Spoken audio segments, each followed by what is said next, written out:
Uh, Thank you so much for coming in today, Dan. Today we're going to do part three. Really excited about the topic today, but quick introductions. I'm Chris Lee with Loan Depot Hawaii and the Veterans Mortgage Source, and today I have with me Dan Sepulveda from the Principal Broker from Real, and we're really excited today to talk about something that's like very daunting for men in our profession, people in our profession, and then especially prevalent from those that have served in the military. And that's something we like to call imposter syndrome. And then we're going to dive into a little bit about survivor's guilt. And then the floor is yours, Dan. Yeah. So, I never really understood what imposter syndrome was. It's a term or a concept that kind of came to me, I guess, in the last, 2-3 years. Whereas it just kind of solidified some thoughts and perceptions that I had about life in general. So, to without having a dictionary in front of us, what is imposter syndrome? And to me, literally ever since I can remember, we can back this up to, speeches as a fifth grader at a fifth grade graduation, or we can flash forward to, running a fraternity in college, or we can flash forward to teaching hip pocket classes, trauma management in the military and leading sailors and Marines, and then launching past the military into the real estate industry. Every single step along the way, it felt inauthentic. It felt like I was like, why are you guys asking this of me? I am nobody. Like, I don't understand how you look at me as any kind of expert or any kind of person that can provide value. Like, it wasn't inherent to me that, hey, I belong in this place. I belong in this position. I belong in this, place and time to, deliver a speech or a class or anything like that. And it always felt so inauthentic and like I was lying to myself. And I'm sure you can relate. 100%, Dan. And then, it's that weird feeling where, coming up, everyone that enters the military at one point is like that new private or that new recruit or that new Joe, or if you're an officer, that new lieutenants or the new ensign or whatever have you.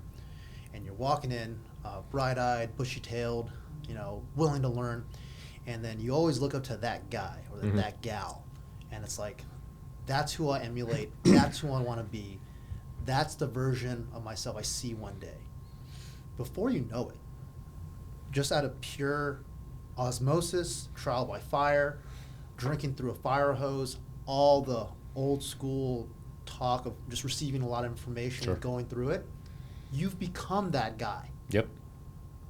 But you don't believe it. Right. Like, you literally think, well, I can't be that guy. Sergeant so-and-so, Captain so-and-so, that was that guy. Yep. I'm just this imposter. I'm a fake. I'm a fraud. I'm a fraud. Yeah. I don't deserve this recognition. I don't deserve this title. I'm not worthy. And I've said that countless amounts of times Sure. to myself. I'm not worthy. And how far from the truth are we? How far from reality are we when we say that to ourselves? Yeah, and in the military, we're kind of, notorious for it, right? The self-deprecation, just talking trash. I mean, what better way to defend myself against and my ego than to trash talk myself, right? It's a defense mechanism, right? It's just like, hey, you can't cut my legs out from under me because I'm gonna do it myself, right? So, you're not going to sabotage me. I'm going to sabotage myself. Exactly. And that's kind of like, let's call it what it is. It's defense, right? So yeah, it's very interesting because, like you said, you find yourself in those positions, and I never really thought about that either. That literally you get to the point where you're in a position to create an impact, and by the powers at bay, it's because somebody has recognized in you that you have embodied the expertise, you have taken the time to have true understanding of a craft or a trade, a skill, And it has now become visible for somebody to have the audacity to say, hey, we need you to do this. We need you to step up. Can you lead this initiative? Can you lead this class? And yeah, of course, that's immediately met with like, why me? When we should be saying, try me, right? Try me. Like, let's go. We should be saying, I need to take this opportunity to grow, to expand, to become better. And, we're going to get into it a little bit, but I mean, I think that's really like the first step in like, how do you go from I'm a fraud, I'm incompetent, I'm the wrong guy, to, like I said, try me. Like, this is where I belong, right? And I think it just starts with like changing that narrative in your own mind. Oh yeah, and sometimes that mindset is so unique because like the first thing that comes to mind is fake it till you make it. Yeah. Right. Yeah, you gotta love fake it and hate it. You gotta fake it till you make it. And like let's like really peel back the onion. Sure. Let's really look back on that guy, that gal that we looked up to. They went through whatever leadership course that we went through to become that subject matter expert. Sure. They went through, a very brief explanation of why they're in that leadership role, but they owned it. Mm-hmm. Like that confidence, that just level of professionalism, that care, that follow-up, that amount of like intensity, that right amount of intensity that showed you like he or she knows exactly what they're talking about. Like a lot of that may have been ingrained in them from just like, because that expertise that you see is backed by hundreds, thousands of hours of stuff you don't see. Right. Yeah. Like, I just look at, professional athletes. They just make what they do seem seamless Mm-hmm. and absolutely graceful. Mm-hmm. But the amount of sweat, tears, blood that it took to get to that position, Yeah. to perform in that 3 to 5 seconds, took years and years of training. Yeah. And then no one questions them because they're performing Right. at such a high level. And I think that's that anxiety that we all feel, Right. the performance anxiety. But we just kind of personified it into this weird imposter syndrome that has kind of crippled a lot of people, thinking that, I'm not worthy of sharing this knowledge, I'm not worthy of sharing this information, But let's really look at it. Every single person that has ever been put up was, it's their first time once. Mm-hmm. And they proved themselves to make it their second, third, 1,000th time later. Right. And then here we are sitting with, 30 plus years of experience Yeah.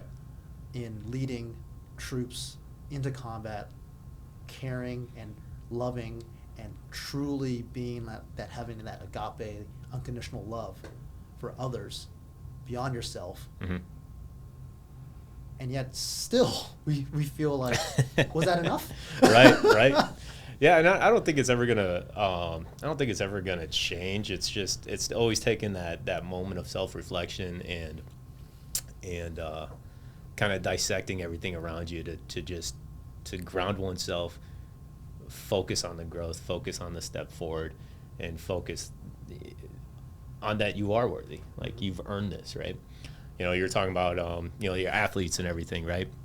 And for whatever reason, it came to mind that, like, even in this industry, right? You always kind of hear the concept of like, it's an art, not a science, or it's an art and a science, right? And it kind of reminds me of your athletes, right? Because, like, as you say, when Kobe was on the floor, right? I mean, the dude was an artist, right? Just, it's like, how do you do that, right? But what most fail to recognize is the science, the trials, the tribulations, the failed experiments that went into that artistic performance of excellence, right? So it's like, back it up, focus on the steps that got you to that point, right? We've been approached to speak, if I'm teaching combat medicine or if I'm teaching real estate, right? Well, we've been approached and asked to shed this knowledge because we've put in the science. You know what I mean? We've put in the work. We've put in the hours of gathering those skills and expertise to ever be approached to speak, right? Oh yeah. So you cannot denounce or decredit or not credit yourself for the work that you've already done. And I think that's like maybe that's one of the first steps to coping with imposter syndrome or working through imposter syndrome is just like, yes, this one event at this arbitrary time is intimidating. Like, who the heck am I? Why am I here? Right?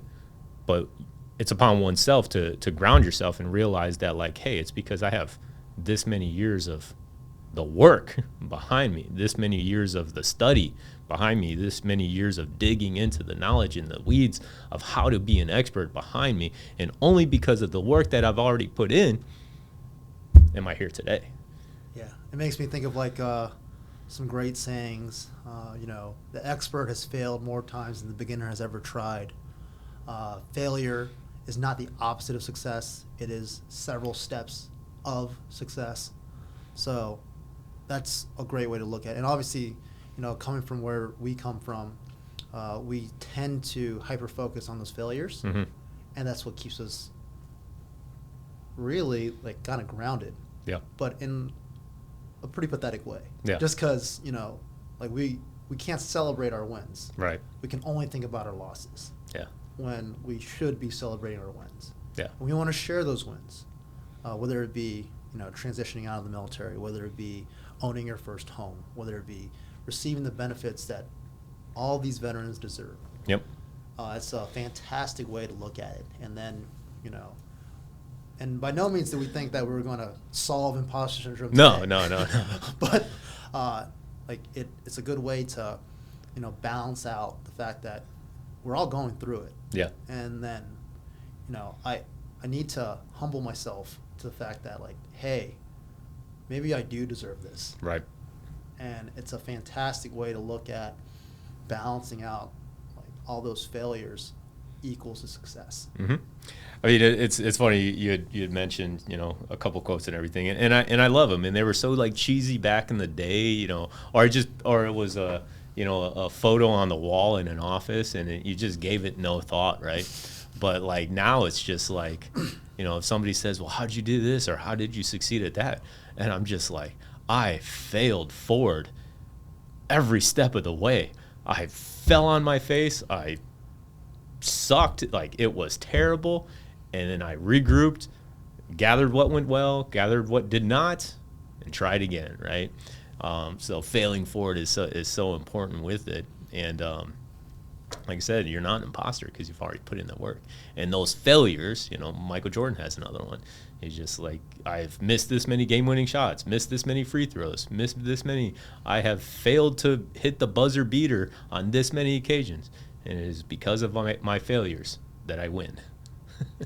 You know what I mean? So it's just like it's you just have to change the narrative. You have to get out of your own head. You have to realize, why and how you've got to that point, because the reality is you've probably already put in the work. Oh yeah. And then, I think that's a really good segue to our next point. And not to somber the mood or anything like that, because we just came into a really good spot. But we do sometimes go into that survivor guilt, mindset a lot, because we have had our friends pass away who aren't able to make it through this journey with us, and it's a pretty terrible thing. And then you can't, and it's this weird, unrelenting memory that we have that it's like, do we deserve the life that we live right now? Right. And it's absolutely terrifying sometimes. Mm-hmm. Just because when you have that moment, and it's like sometimes all you have is your thoughts, which is a very dangerous place sometimes. Mm-hmm. And you think, why am I still here? And then that dark memories start becoming, why do I deserve to be here when they're gone? Right. And then I have my reason. And it's I mentioned it the very first time we talked. Mm-hmm. My beautiful son, Weston, it was my wife's idea to name him Weston after my best friend who passed away in 2017. Very dark time for me and my family. And I didn't know how to move forward. And it was weird because I felt like there were times where I didn't deserve to be here because he had so much potential. Mm-hmm. And then it took a long time. It took a long time to realize that growing out of that funk and then realizing that it is okay to grieve. Mm-hmm. It is okay to be guilty. It is okay to be sad. And it is okay that you're hurting. But just knowing that if you're thinking about what their potential could have been and what they expected from you, they wouldn't want you Right. sitting there feeling sorry for them, feeling sorry for their memory. And it was a really beautiful thing after my wife and I got married and we had our first son, and it was her idea to name him Weston after Weston Lee. And I have this daily reminder of this wonderful soul that was with us a long time ago who affected my life in a positive way. Right. I was his mentor. And he had told me several times back when he was alive that he looked up to me. And now I look up to him, literally and figuratively. Yeah. I look up to him. And it's a beautiful sentiment because I know that my son's not living up to his, in his boots or Sure. in his caliber, but, it's a fantastic way to remember him. And that energy, we were afraid, like, well, I don't want my Weston to, have this unrealistic expectation of who he should be. But it's an amazing thing to watch him grow up and then have that potential be reinstated back into my life. Yeah. And back in my wife's life. That's awesome, man. Yeah. So that survivor's guilt Yeah. turned into a beautiful thing for me, just because it was hard. It was real hard, but I get like real bad goosebumps thinking about it. No, I think that's awesome, and it's these conversations that are so necessary because like we all suffer through it, we all struggle with it in some form or fashion, and your story and your daily reminder and your son is part of your growth and your healing and your remembrance, right? And it's important to have these conversations because that's one way to do it, and there's other ways to do it, right? So one of the guys, I mean, we didn't lose him in combat, fortunately, but still crushes me to this day, man. But like one of my close friends, mentors, passed away on terminal leave.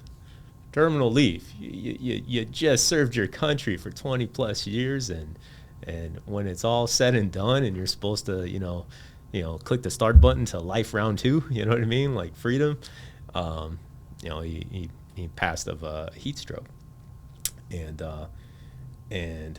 it doesn't require combat or anything to experience any kind of survivor's guilt. And it's just like, why him? Why did this happen? This dude was the most selfless person I knew, just sickeningly selfless, and just gave to others without thought of oneself. And I'm just like, why would he be taken and not a scumbag like me who have had bouts of selfishness all the time. But one of the healing pieces, one of the processing of it, of the entire situation that worked for me is just like, well, why did and still do admire, look up to, hold him in such high regard. And then, you just kind of process that. You kind of think about it like, okay, so thought of others before self, gave to others before self, just relentlessly gave, right? And to cope with survivor's guilt and to cope with all the struggle. I was just like, you know what? That's what I admired about him, and that's what I'm going to do. It's to service his memory, not Yeah. just continuously give. Yeah. And then that's a great sentiment, Dan. I appreciate you sharing that Yeah. one. That's you know, it doesn't have to be combat related. It doesn't have to be anything. You know, just knowing that if you're not living up to your potential, you know, you're not truly, you know, giving them the honor of their memory, Right. whoever they may be. And you know, we wake up and do things to honor their memory. Mhm. I unfortunately have too many memorial bracelets to wear, and I have my own stoic nature of how I remember them, whether it be through, you know, how I remember them through the fun times that we had, competing against each other. I have my own internal motivations, Mhm. and then there are days where I don't feel like I honor them. Mhm. And then, but just being able to have more days where you do Right. is always a win. Yeah. You know, have more good days than bad days, and I think you're living your best life at that point. Mhm. You know, yeah, Always, you gotta, you take the moment to grieve, take the moment to, to process the loss, but, strongly encourage everybody, anyone, the next step has got to be the celebration of life. You know what I mean? And I think, like, you wouldn't know it, but a Mexican, right? But I think that's what's amazing about, the Day of the Dead, right? It's just like, hey, we're going to celebrate the life. This isn't a time of mourning, like Americans are really good about just mourning. Like, how are we going to process this? How are we going to get through it? Oh, we're going to cry. We're going to mourn, right? And then, there's the Hispanic side of my family that we actually celebrate the Day of the Dead. And it's just that. It's celebration, right? It's a reminder of the amazingness. It's a reminder of the good. It's a reminder of the service of that individual. And it's a moment to reflect and to see, okay, if I admired this person for so much, how can I be better? So that's good. It's got to celebrate. That's good. That's real good. Oh my gosh. Like, yeah, life is a celebration. Every morning that you get to wake up, you should celebrate the fact that you have that. And then, it's one of those things where, because of how you served, when you served, there's so many great benefits out there to give back. Mm-hmm. And then, honestly, just because we've been put in leadership positions for so long, we're still learning about our own benefits. Yeah. We're still learning about ways to where we can truly celebrate life, truly get back, and have the ability to give back as well. Just because there's so many things out there, whether it be veteran benefits, whether it be having the ability to buy a home, whether it be the transitional period of setting yourself up for success, setting your family up for success, being able to not worry about certain things like, just compensation, health care, the next job, vocational rehabilitation, things like that. Mm-hmm. There's so many things out there that are there for you, and then we've become too proud to reach out for those. They're not handouts by any means. They're benefits and they're entitlements that you and I and everyone out there that's watching most likely deserves. Mm-hmm. And like, it's our duty and it's our responsibility as leaders, Mm-hmm. as men of our profession, to share that, cut down those walls of imposter syndrome, survivor's guilt, or Mm-hmm. whatever reason you have to be too proud or too prideful to accept these things, Mm-hmm. or request these things, because you do deserve it. You Right. 1,000% deserve it. Your family deserves it. The memory of your friends and family and brothers and Right. sisters deserve it. And then I just love the fact that, at least in the veteran organizations and like the group that we get to proudly say that we're a part of, the ones that are active, we really do look out for one another, Mm-hmm. continue to look out for one another. And it's the ones that, you don't hear from that often, or the ones that are just so hard charging, sometimes you just don't ever see a bad day. And that one bad day could be just that overwhelmingly bad day. You just never know. And I just hope that, at the very least, if you get anything from this conversation, just like you have at least two guys right here that are going to listen and unconditionally, like, take time out of the day to make sure that, someone's out there listening to you and listening to your problems. And then, because there's going to be a solution. There's always going to be a solution. Every problem that we have in our life is temporary. Mm-hmm. There's no permanent problem. Sure. The only permanent problem may be your pride. Yeah, and it's funny you say that, because it's like, when you got a problem, one of like the first filters, one of the first like stress tests you got to push it through is just like, who's got this problem right now? And generally speaking, it's very inward focused, right? Like, my ego is attacked, my pride is attacked, my reputation is attacked. It's very inward focused, right? Oh, yeah. And I think that's where we fail, right off the jump, right? Because we're focused on oneself. And I think an easy solution, almost 99+% of the time, or every time, is be outward focused, right? I think I heard it, maybe Jim Carrey said it or something, but said, I wish that people would be able to realize all the riches and their wealth and all their dreams come true, that it's not the fulfillment that you expect. He said the greatest currency there is the impact you have on other people's lives. And that's always stuck with me. And as fortunately, through investing in real estate and, investing in my future, everything like that, I've come a long way from working at McDonald's in 2002, right? So, I've, built a, little empire for my family, a little thing for my family.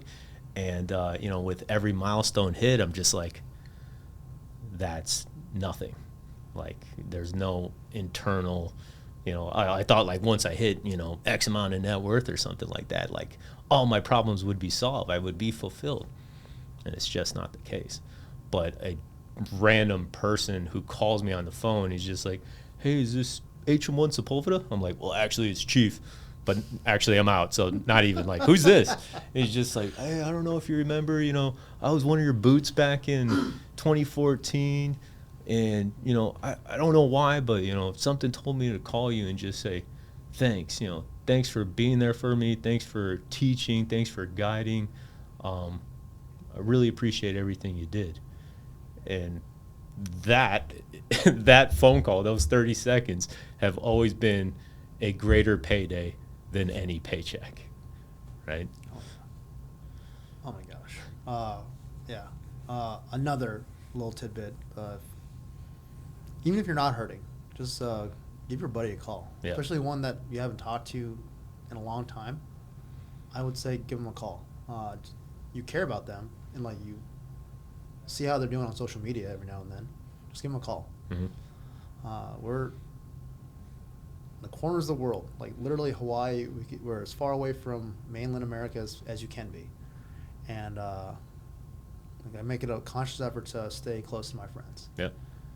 So, and then we always say, like, the hardest times that you spent with your best friends were always the best times, which is weird because I was like, I've never been more miserable. Those are the worst days of my life, and I miss it. I've never been more cold. I've never been more hungry. Right. I've never been more upset. I've never been more frustrated. But the people that you're with is pretty awesome, which kind of goes full circle now. Like, it's not a reason for imposter syndrome. It's not a reason for survivor's guilt, but I understand it now. Yeah. And then it's that weird circle of just like having that maturity and having that pride set aside to achieve those goals that you set for yourself. And even if they're not your goals, being able to give yourself the time and space to create goals to be successful mm-hmm. is the key. So absolutely. I think we're going to hit the points that we just talked about. We talked about survivor's guilt. We talked about imposter syndrome. We talked about coping mechanisms. We talked about ways to approach it, set your pride aside, great examples of how, we were that guy and then we were placed in that position way too soon. But really, that confidence, that ability to lead really set us apart. And That expertise, that yeah, pride in craft. Yep. Yep. You've already done the work. Yeah. It's a double-edged sword. Mm-hmm. You know, like it's going to keep us from getting the things we want, but yeah, but it's true. That's a good point. But it's a great way to look at it.